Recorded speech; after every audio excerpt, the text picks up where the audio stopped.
A ministry to people who are HIV positive is not just for large, affluent churches who can afford paid staff. It's not just a nice thing to do. It's also not the cause of the month, easily discarded when some other social issue seems more relevant or exciting. The AIDS pandemic remains the largest humanitarian crisis in history. That's why the church has a moral responsibility to become engaged. But where do you begin? How can you initiate an HIV and AIDS ministry? Well, here are 5 practical steps that will get you started. S. Seek leadership support from the pastors, elders, or deacons of your church. HIV and AIDS may not even be on the radar screen of your church's leadership, but without their support, the ministry probably won't get off the ground. Begin by informing the leadership team about the number of people infected and affected, locally and globally, and talk about the reasons the church is best positioned to care for people who are HIV positive. Write a purpose statement that clearly explains why this ministry should exist and how it fits within the scope of your church's overall vision. T. Talk about scriptural foundations for this ministry with the congregation.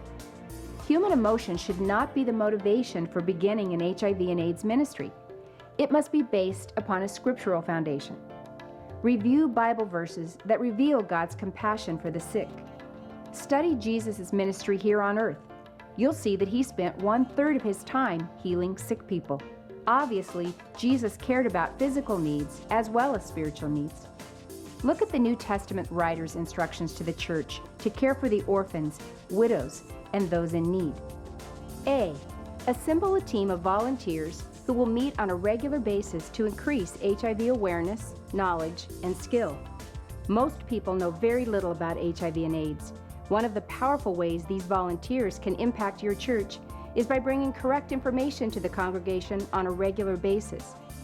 Encourage HIV-positive people to share their story, first in the safety of these volunteers, but then in front of the entire congregation. Dream together as a team about the concrete ways this ministry can impact your community, your church, and the world. R. Research the needs in your area. Meet with agencies in your community that serve people living with HIV and AIDS and explore how your ministry can support their efforts.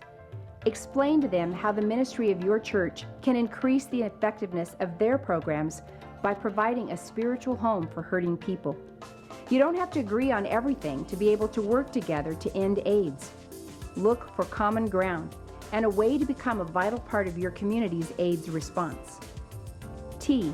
Take action. Begin an HIV support group for those infected and affected in your church or local community. Establish care teams so that your church members can take an active role in ministering to people living with the virus. The most important part of taking action is to implement the church strategy. Care for and support the sick, handle HIV testing, unleash volunteers, remove the stigma, champion healthy behavior, and help with HIV treatment support. Caring for people with HIV and AIDS is an integral ministry for every church. Starting a ministry isn't difficult. It just requires commitment from the church leadership, a strong scriptural understanding of God's compassion for the sick, a group of enthusiastic, trained volunteers, up-to-date information, and a willingness to put feet to your faith through concrete action. Start today.